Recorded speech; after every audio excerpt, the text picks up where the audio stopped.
First discourse, the despondency of Arjuna, from Shloka 20 to 30.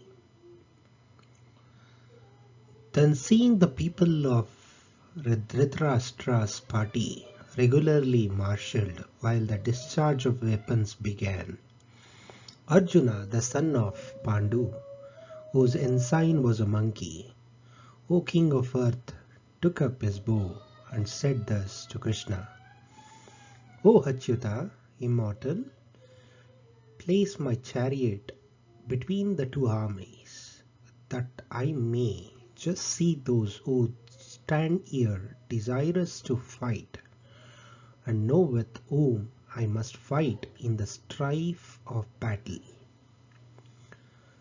I will observe those who are assembled here and are about to engage in battle, desirous to stand service in war to the evil-minded son of Dhritarashtra.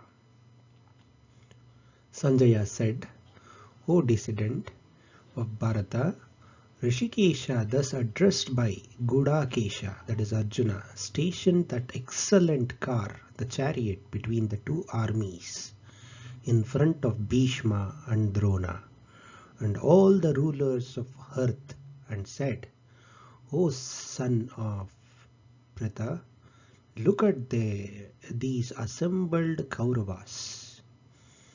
Then the son of Pritha saw arrayed there in both the armies fathers and grandfathers, teachers, maternal uncles, brothers, sons, grandsons and comrades, father-in-laws and friends.